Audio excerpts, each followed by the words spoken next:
वावा झूलण वावा वावा लालण वावा वावा झूलण वावा वावा।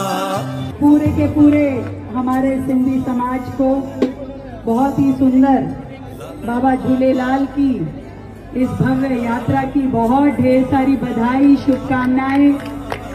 हर साल इसी भव्यता के साथ बाबा की सवारी निकलती है, पूरे नगर का भ्रमण करती है और बड़े उत्साह के साथ हर व्यक्ति स्वागत अभिनंदन करता है।